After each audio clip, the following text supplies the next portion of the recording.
make sure the council members are up front.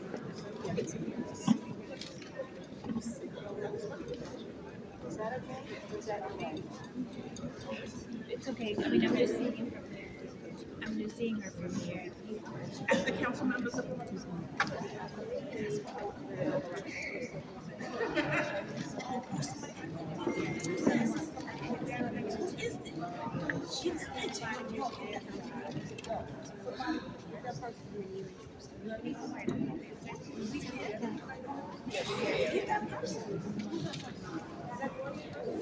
Right now, Just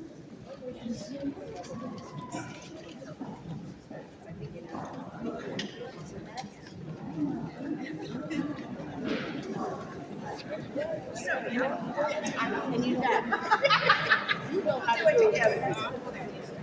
Okay, that's a good seal is the speaker seal. Okay. Why don't we get Helen? she is.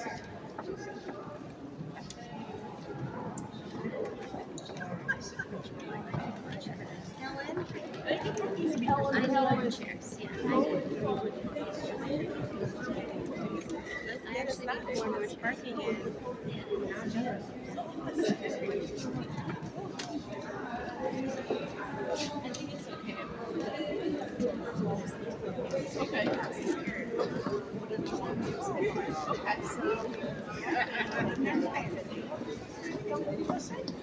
How are you? Nice to see you. How are you? Good to see you.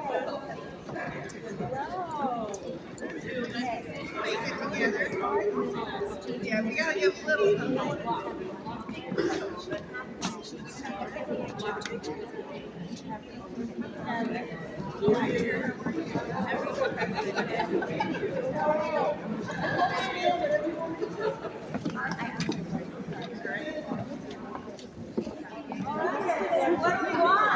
What do we want? When do we want it? Now! What do we want? When do we want it? Now! What do we want? People pay! When do we want it? Now! That's the way we always start our rallies, right? I'm Bev Newfeld, president of PowherNY. We're a statewide coalition of Mike, sorry. PowherNY is a statewide coalition of over 100 gender and racial justice organizations. We work together for economic equality for all New York women. Many partners are here in the room, and others are online right now, tweeting and posting. And we're all calling for New York to value the work of women. I want to thank all of our partners. Also, we have people streaming this, so we welcome our streaming audience and ask them to post online too. Equal Pay NY, hashtag Equal Pay NY. Also, take action.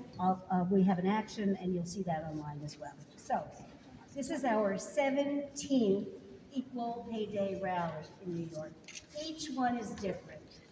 Last year, we were on the steps of City Hall. It was sunny. Everyone, it was just so much fun. And then this year, of course, the weather. But nothing stops us. And nothing stops Gloria Middleton from finding a solution. Gloria invited us in from the storm, which didn't show up. But I think this group knows storms, and they can fight headwinds. And nothing is going to keep them home, because every day is Equal Pay Day, and we can't stop until we get there. The wage gap persists. If you include full-time and part-time workers, then it's 74 cents to a dollar.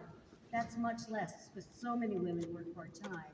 Women still remain underpaid, and it's very much part of the care economy that we see this issue. Racism and sexism will play a role until we do something more about it. They devalue women's work. That adds up to thousands a year, and maybe even almost 500,000 over the course of a lifetime. We know that older women are struggling because they don't have the resources and pensions, and the rates of poverty are high. So that's who we're talking about today, and I'm so proud to invite the co-chair of the Women's Caucus up. We shared last year, and I'm so glad we're here together again this year. Thank you.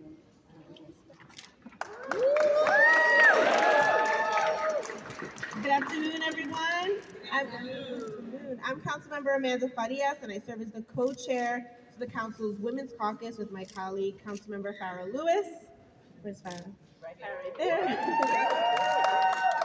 New York City would not be the city it is without the care and labor women have and continue to provide. So it is critical that women legislators like myself stand together with our partners in labor and advocacy to fight against this narrative that women's work is not worth equal pay. The labor of women of color is worth more than 65 or 58 cents to every dollar. Our society is dependent upon women providing essential services like home care and nursing, yet the women in those jobs are not given the essential services they need. As the co-chair of the City Council's Women's Caucus, I will continue to fight with my colleagues so that women's true value is seen, heard, and most importantly, paid. So I would now like to introduce this fearless leader of the council, the first majority woman council speaker, Adrienne E. Adams.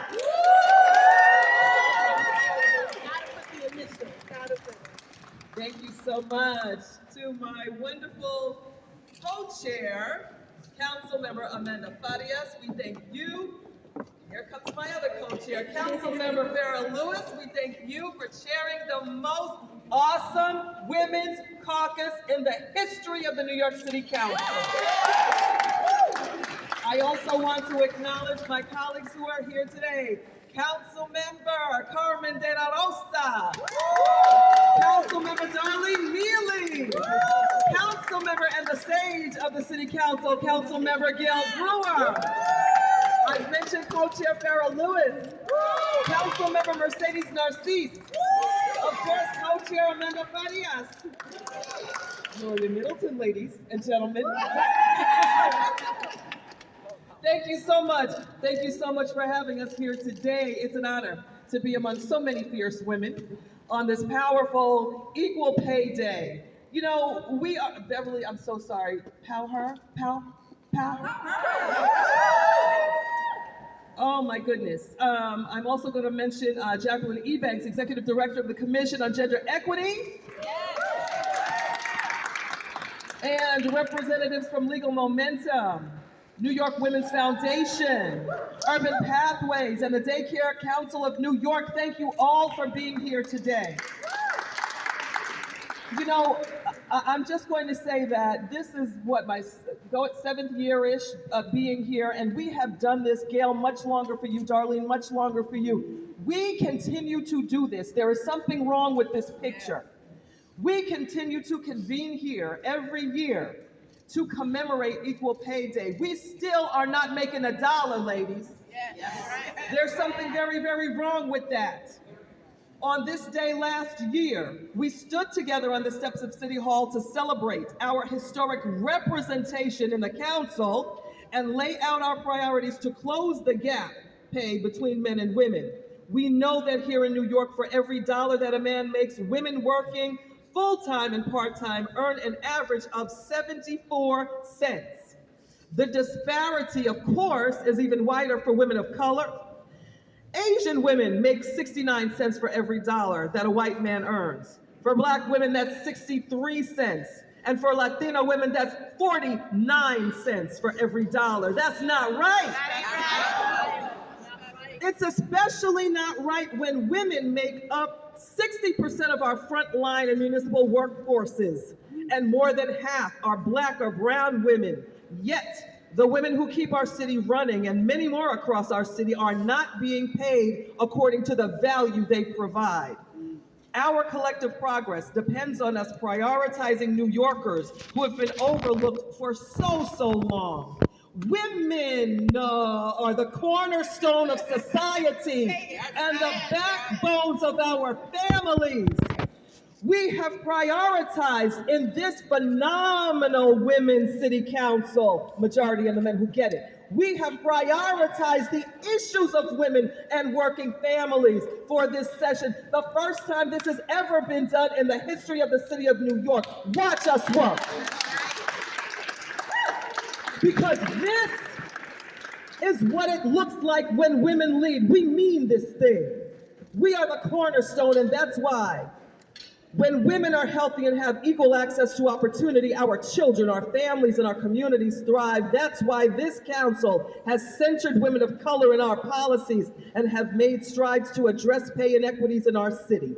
Last year, we released a pay equity report to address systemic pay disparities and occupational segregation within our own municipal workforce. We checked ourselves, y'all. In response, we passed legislation to build on our efforts of collecting crucial data and insights into these disparities, enacting practices that confront them. This legislative package included a bill sponsored by Councilmember Lewis to require DCAS to collect and provide additional employment and pay data to the council. With year-round access to pay data, the council can conduct stronger oversight at its discretion to continue helping narrow pay gaps. The council has also championed equitable pay for our early childhood education workers, the vast majority of whom are women of color. There needs to be salary parity between those who work in our community-based organizations and their counterparts in the Department of Education's programs. We will continue to call on the city to improve their administration of 3K and other early childhood programs that are essential to women and working families. And today, as we once again reflect on what has been accomplished, we are even more committed than ever to the ongoing struggle for equity and access across our city. This means making investments into our historically underserved communities through health, economic, and educational policies. Watch us work. As the most diverse and first women majority council, we will not rest until all New Yorkers are valued equally, regardless of gender or race. We look forward to the work ahead to close the pay gap once and for all. Watch us work. Thank you. What do we want? Equal pay. When do we want it? Now. That's right. I'd like to call up my co-chair, Councilmember Farrah Lewis. Thank you, co-chair. Say with me, close the gap. Close the gap. Again. Close the gap. Again. Close the gap. Again. Close the gap. It is an honor for me to be here, but it is unfortunate that we're doing this again. I want to thank you, Speaker Adrian Adams, for being with us. Give it up also for PowherNY. Thank you so much, Ms. Middleton, and everyone who organized today. I'm Councilmember Farrah Lewis, also co-chair of the Women's Caucus. The pay equity package that was signed into law is layered with so many provisions that elevates different aspects of inequities. It includes things like analyzing compensation and employment data for city agencies, creating an advisory board about how to make homeless shelters more accessible to people with disabilities, and much, much more. A big chunk of this package is collecting and analyzing data. They've been analyzing for a while and gave us nothing. But now we put those provisions in because it has to happen. About how government's limited resources are allocated and to whom they're allocated. One of the provisions sponsored by the speaker analyzes employment data of the city's agencies, and my bill that I sponsored, expanding existing pay equity bill that collects and provides employment and pay data to the city council, diminishing the inequality of wealth and incredible important initiatives that our council continues to spearhead. This package is the epitome of representation and democracy at work. We've been at this for a long time, and it stops here. I want to thank you so much, Speaker Adrian Adams, my colleagues, co-chair, so much for spearheading this, and there's so much more to go. But what do we want? We want to close the gap. So say it with me. Close the gap. Close the gap. Thank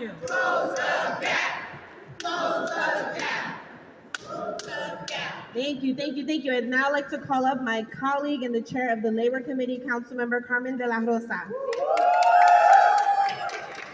Thank you so much for having me here today. I'm so proud to be the chair of the Labor Committee. And one of the things that we must celebrate in this majority women-led council is that us women are leading these committees that are shaping the present and the future of our city. I was proud to join Speaker Adams, the Women's Caucus, Councilmember Lewis in passing our pay equity package, because we know that if we do not lift the voices of women in the workforce, our municipal workforce, the frontline workers of this city, if we're not doing that work, we know no one will come behind us to do it.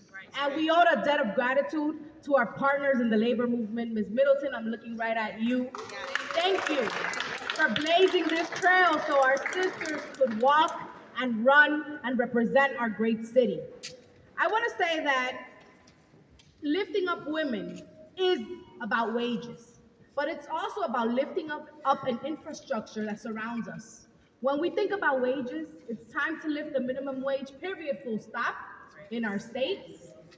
It means that we continue to ensure that the care spectrum, when we look at our care workers in our city, mostly women of color, that those wages are raised as well. It means creating policies that allow for the workers of this city to have financial independence, but also life-sustaining wages. And so as we go into this budget fight, we're going with workers on our minds and in our hearts and ready, as our speaker said, to get to work. We have the tools in place to make sure that occupational segregation is no longer a word in our vocabulary.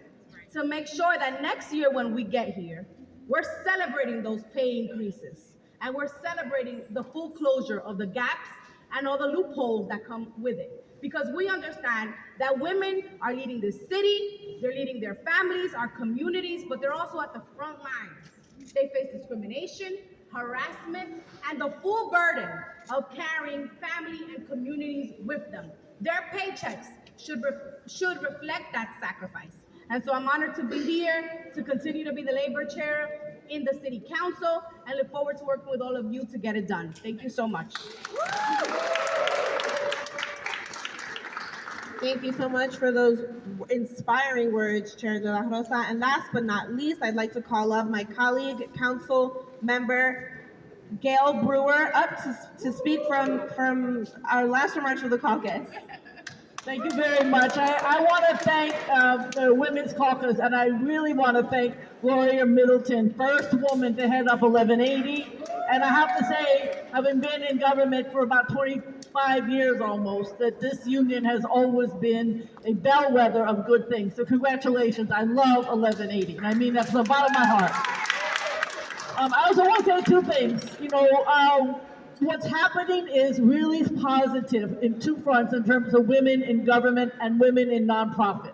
For the first time, the City Council is focused on the job vacancies and what they mean for New York City, for the community, and for the workers. We cannot survive with 23,000 vacancies in the city of New York. And that's what we're focused on. And guess what else we're focused on? Human service workers have to get the same parity as city workers. You cannot have people working side by side, whether it's childcare, 3K, the arts, I don't care what it is. You absolutely have to have parity. And to the credit of Speaker Adams, her speech, that's what it was about. It was about the workers and how they serve. And obviously, in many cases, it's the women taking the leadership in both cases. So it's an honor to be here today. I have to say, oversight and investigations, we had the first hearing to show at that point 46,000 vacancies in the city of New York. Congratulations, everybody. And this is what we're going to focus on in the budget hearings. Thank you. Thank you, Councilmember Brewer. And also, who would have thought so many women would look great in red? We did, right? Yeah. Now I'd like to pass the mic over to Bev Neufeld from PowherNY. How about a huge round of applause for those amazing council members? I don't know. If you were here 17 years ago, you would have seen five people on the steps of City Hall. We were wearing red because we were seeing red, because women are in the red, right? And look at us now. So much has changed. And I have the privilege and honor to be on the Commission for Gender Equity for New York City, and work with our next speaker, Commissioner Jacqueline E. Banks. So Jackie, come up and tell us about. Thank you so much, Bev. It's great to be here today. It's great to follow the powerful voices of our city council leaders. Just give them another round of applause. We expect so much from them and a transformation. I want to, before I start, thank Bev, Powher in New York, Gloria Middleton, making it happen, taking us out of the bad weather. I want to thank the leadership of the Women's Caucus for bringing us all together again, 17 years. And I have to thank you all for your leadership and partnership as we work to advance gender equity for all New Yorkers. I am Jacqueline E. Banks, the Executive Director of the New York City Commission on Gender Equity. The Commission works across city agencies and across sectors to dismantle institutional barriers to equity and to ensure that all New Yorkers, regardless of gender identity, gender expression, racial or ethnic background, or who they love, that all of us have opportunities to be economically secure, have access to quality and affordable health care, have full autonomy over our reproductive lives, and that we can live safely in our homes, workplaces, and communities. And I want to thank everyone for being here again today to take a stand for pay equity. It's a critical issue for all of us and our families. Pay equity is not only an issue of economic mobility, it is also inextricably linked to one's safety, health, and overall well-being, and that of our families. And so, whether it is your first time here at Equal Pay Day Rally, or your 17th time, we stand here because we are deeply committed to eliminating this inequity. We want to create change. We stand here because we're determined to achieve pay equity. But there are some things I'd like us to do as we continue on this journey. Yes, it's been a long time. Our ancestors didn't give up, and we aren't going to give up. And so I want to talk about a path forward. We have to celebrate our successes. We have worked hard to arrive to this point. It's not perfect. And under the leadership of the Mayor Adams and the City Council, New York City continues to make strides.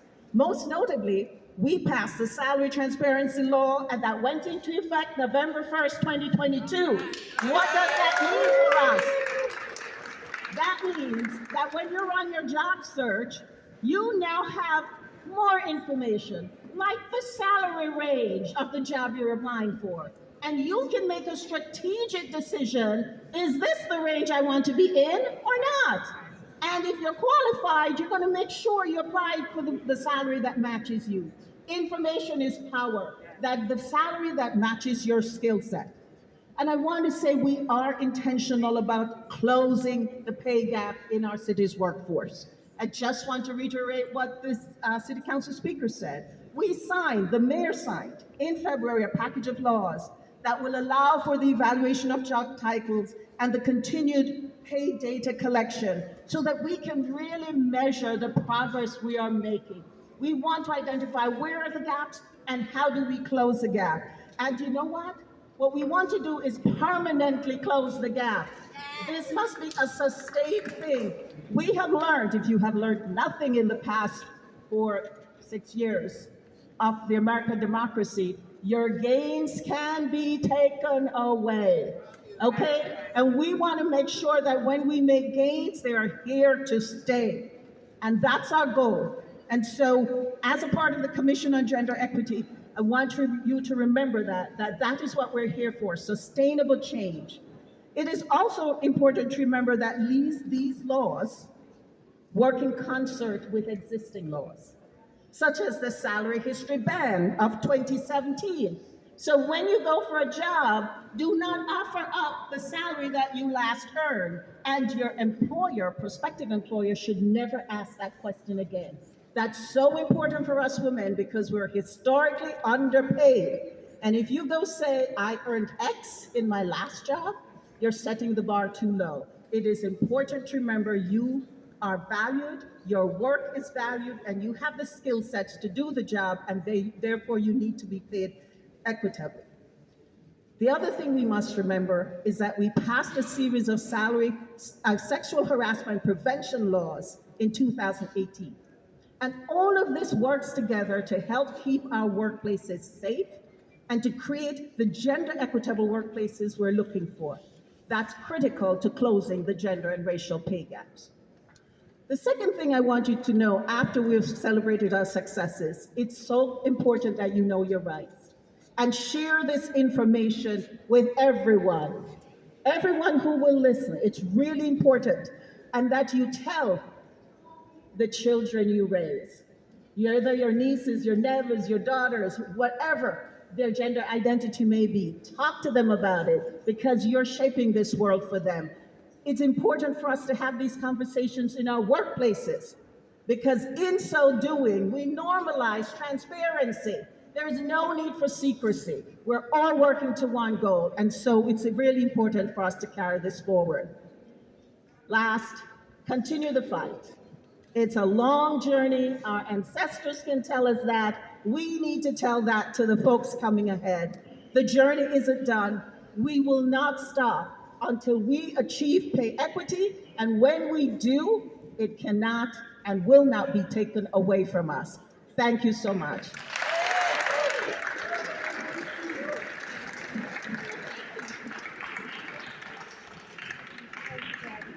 Thank you, Jackie. That was just really wonderful. Next up is our very own Gloria Middleton. Thank you, Gloria, for everything. What do we want? Equal pay. When do we want it? Now. What do we want? Equal pay. When do we want it? Now. What do we want? Equal pay. When do we want it? Now. Thank you, thank you. Right now. It's nice to see so many familiar faces back with us today as we mark another Equal Pay Day. It's not nice that we have to be here at all to recognize a day that should not even exist. This is not the first Equal Pay Day rally that has brought us together, and it won't be the last, unfortunately, at least not in the near future. Equal Pay Day is important because women are important. Today is about raising awareness of gender pay gaps and realizing we have an opportunity to continue taking the positive steps needed to end the inequities that have persisted for centuries. We have made great strides, but still have a long way to go.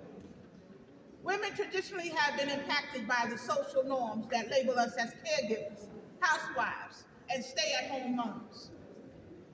The skills we have honed in these classifications, however, project managers, financial analysts, event coordinators, teachers, and nurses, during all these hours of unpaid work aren't seen as professional or considered relevant experience when we try and re-enter the workforce.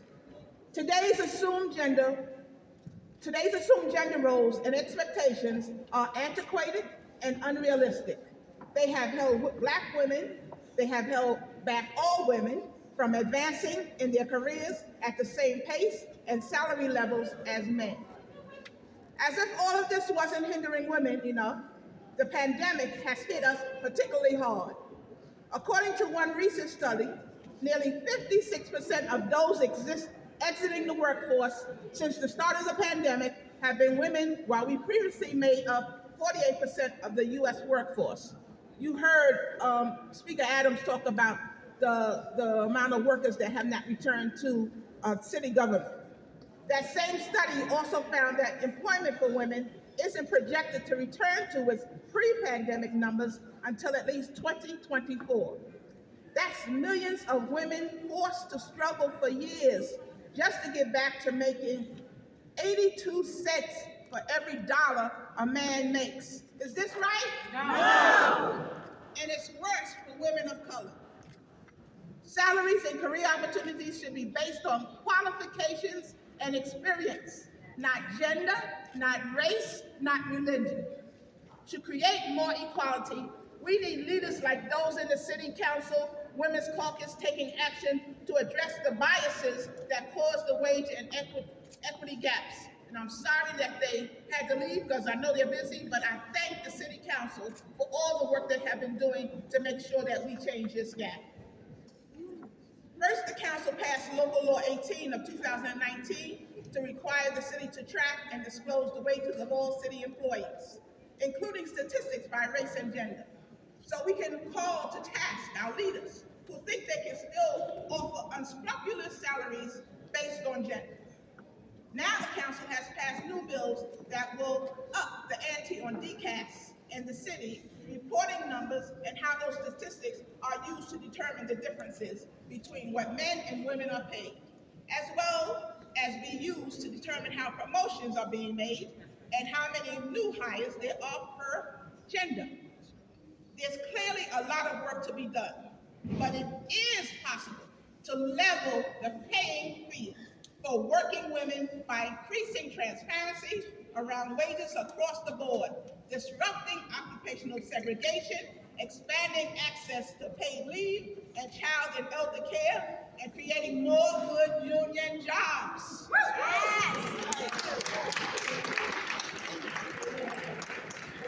We have a goal. Our goal is to celebrate Equal Pay Day on January 1st, because that will mean that men and women doing substantially similar work will earn similar salaries. Yay for January 1st, Sunday. It's time to close the pay gap.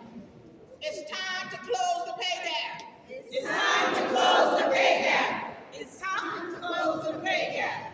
It was not that long ago, in 2016, that CWA Local 1180 was at center stage in our fight for equal pay as we pursued our EEO case against the City of New York. Now, one of our sister unions, the United Probation Officers Association,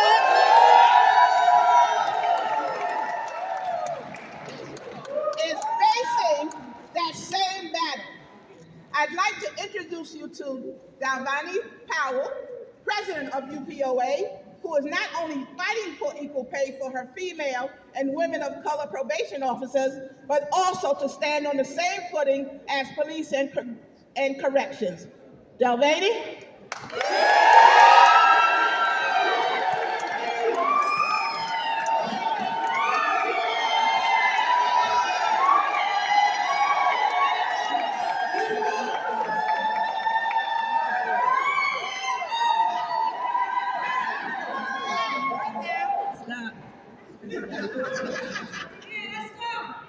Thank you, Gloria, for the introduction and paving the way at CWA Local 1180 and other unions like mine to pursue equal pay and advancement opportunities for our female members. Thank you also to the City Council and, of course, Beverly Newfield of PowherNY New York for giving the probation officers of New York City a chance to be heard and seen. Since I became the president 6 years ago and even before, I've repeatedly heard people say that they were unaware of the United Probation Officers Association, who we represent, and what our members do. Well, allow me to introduce my union.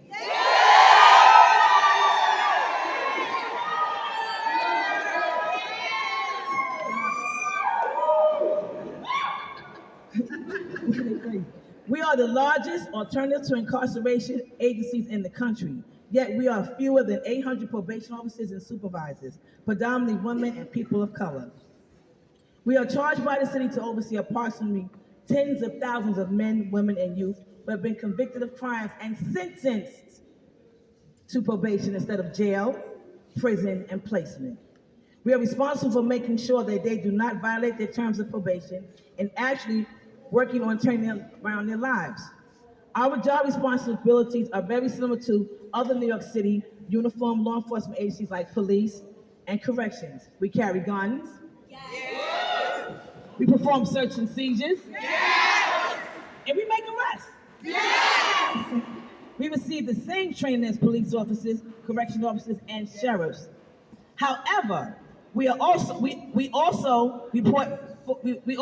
reports for courts that judges use for their sentencing, coordinate rehabilitation services, and arrange vocational and educational training. Jobs neither police nor correctional officers do. Probation officers are required to have at least a 4-year college education. Although many of us also hold masters and PhDs. This is also a requirement police and correctional officers do not have.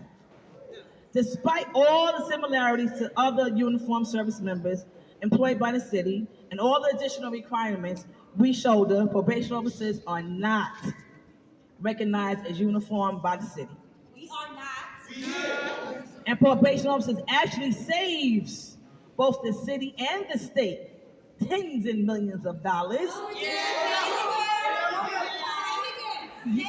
Tens and millions of dollars yearly on those we keep out of the prison system. We are community service without the bars. So now that you know who we are and what we do, let me tell you in a nutshell about the problems we face. One, our predominantly female and of color officers earn significantly less than white males doing equally same work. An expert analysis of the pay within our department found white men on an average are paid $14,500 more than the women of those of color in the Department of Probation. Two, white male probation officers are promoted faster than our female probation officers and those of color. Three, our compensation lags behind other law enforcement agencies and even probation departments in other neighboring counties, despite the fact we work with the same population and the same dangers. Four, although there's a salary range for our title, the majority of our members are suppressed at the lower end of the range with almost no opportunity to earn more. Our members never reach the top salary. And five, dozens of probation officers are even earning below contractual wages, something we have asked the city to address immediately. We have been working since 2018 to address pay inequity within the ranks of our members. Now we have brought a class action lawsuit against the City of New York on behalf of UPOA members to demand that the city pay probation officers a comparable salary to that of other uniformed services. It has been a long journey, but we will continue to fight until New York City probation is paid and treated with the same respect and value as other law enforcement, as we are recognized for the vital role that we play in public safety. It is unfortunate that we are now fighting the same battle that CWA local started in 2016. Finally, while we are thankful for what the city council is doing with the legislation to stop those gross pay inequities, it is a shame that they need to take legislation to get action in the first place, and it's 2023. What I say?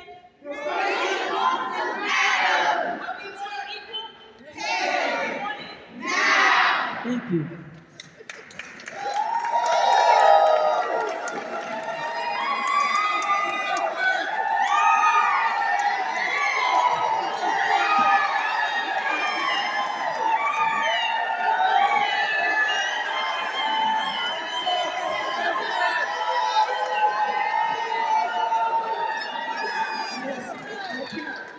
I can only say, wow. We're with you. We are so with you. And we're so honored that we have your union here and, of course, CWA 1180. There's nothing like Union Strong. We really appreciate all that. So next up is, it's a little bit quieter, but really so important. We need laws written, and we need lawyers to do that.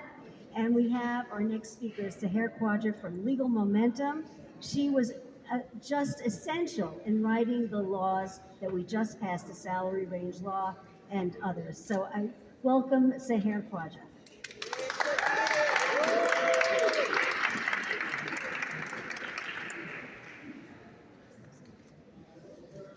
Good afternoon. It is such a privilege to be here.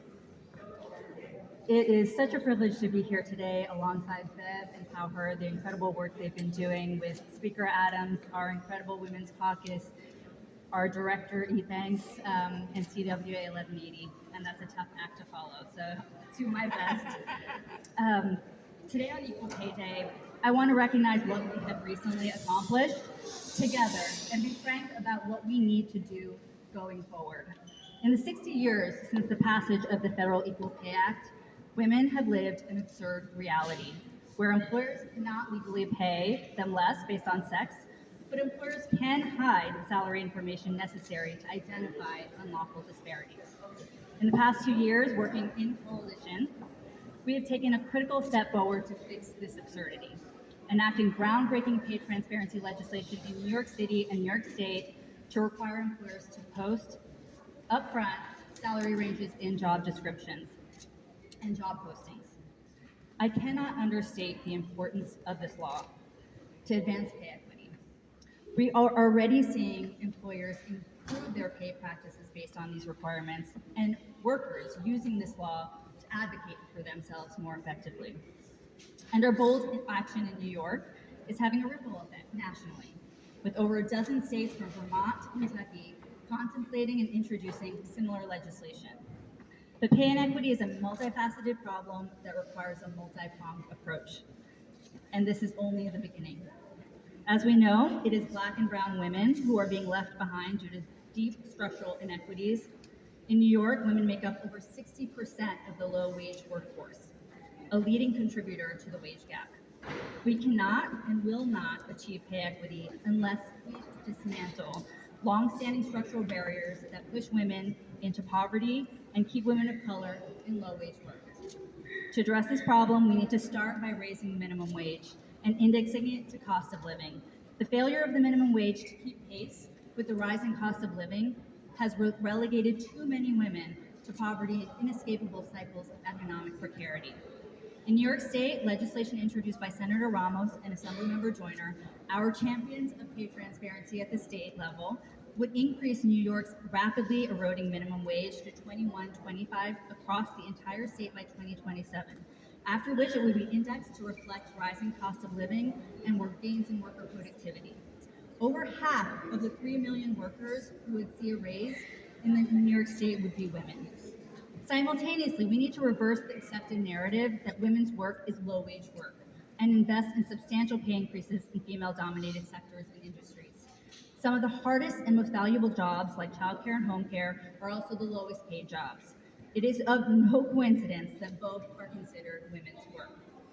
To better understand the problem and the solution, we simply need to imagine what pay scales would be in a society where our childcare centers were dominated by male workers. We know many of these reforms are a concern to the business community, but this is not a zero-sum game. Making our workplaces more fair, more equitable, and respectful of basic human dignity benefits everyone. Either way, we can no longer build our economy on the backs of women. We must keep charging forward and taking bold action to achieve our basic human rights and secure our equal place in today's workforce. Thank you.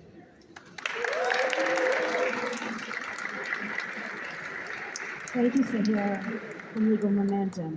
Sabrina, can you join us here? So we've been talking a lot about care workers, but let's hear from one now. Sabrina, you want to introduce yourself? So hello everyone. My name is Sabrina Huggins, and I'm a human services worker. Okay, I've worked at Urban Pathways since 2018, serving the residents in a supportive housing program. I've advanced in that time from the role of case manager to wellness coordinator, followed by my current role as senior case manager. My work is important because people are important. The people I work with have experienced homelessness and are living with mental illness. They have often not been treated with dignity that we all deserve and do not have that support in their life that we all need.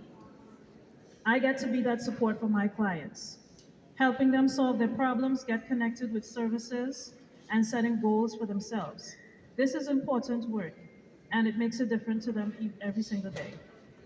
Being there for others is a part of who I am and provides me with a strong sense of purpose. I've always been called to serve my community.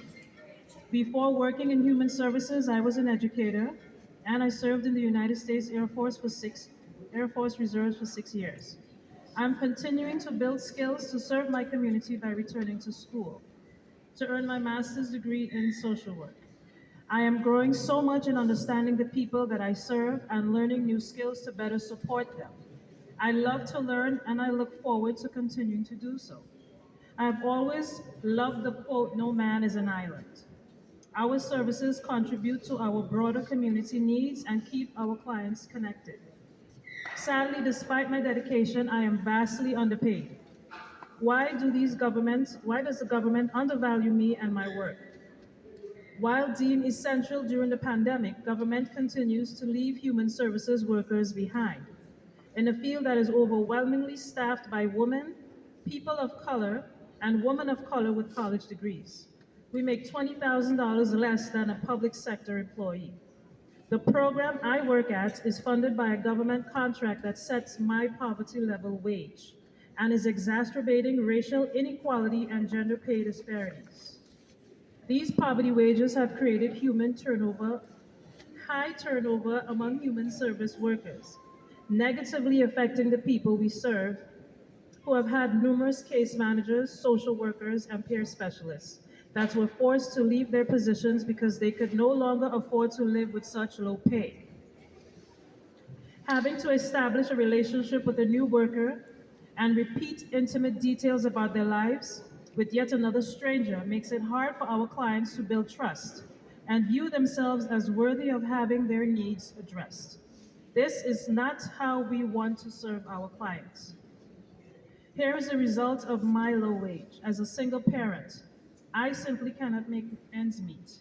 Despite working a second job on the weekend, I found myself unable to afford rent for myself, my two younger children, and my elderly mother. So I recently had to make the difficult decision to move into a family shelter. It is ironic. I work every day helping people exit homelessness while becoming homeless myself. This is the reality for so many working in human services field. 15% of us qualify for food stamps, while so many more live on the edge making too much for assistance and not enough to survive. Although residing in a shelter, I still don't qualify for benefits. Despite the challenges, my dedication to serving my community remains strong. I remind myself that no man is an island, and I lean into the support of my mother and the community who helped me remain strong. But we cannot continue to let the government save money on our backs as we provide critical services to New Yorkers in need. This is why I am here on Equal Pay Day representing human services workers, 70% of whom are women. None of us here are asking for a fortune. We are asking to be paid what we are worth. I give so much of myself to others. I spend more time with my clients than I do with my family. There is little room left for myself. I just want to be able to put a roof over my head and live comfortably. I thank the Women's Caucus for fighting for wage equity. Not one of us is an island, so we must stand together to say human services workers will not be left behind any longer.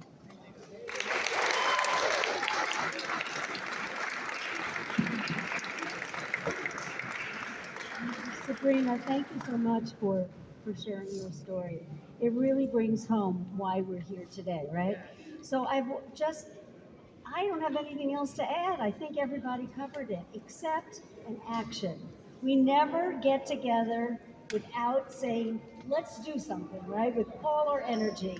In New York State, right now, in Albany, they are debating the budget. We are fighting to make sure that we get more money for human service workers, for childcare workers, and for other low-wage workers. That means budget, and it also means passing a real minimum wage, increasing the minimum wage. So if you go online, go to www.PowherNY.org. There's an action there. Click on it, and in just like 30 seconds, you can send a message to your representative saying, New York women are valued. we need to be paid fairly. I think we could really get this done, but without everybody's voice, we will not be heard. Thank you everyone here for speaking out and working together. We will unfortunately see you next year, but I hope that we're going to have some great news by that time. Thank you. What do we want? When do we want it? Now. What do we want? Equal pay. When do we want it? Now. What do we want? Equal pay. When do we want it? Now. Could all the 1180 members come over and gather behind the podium? And UPOA, please stay and wait so we can take the same photo for you.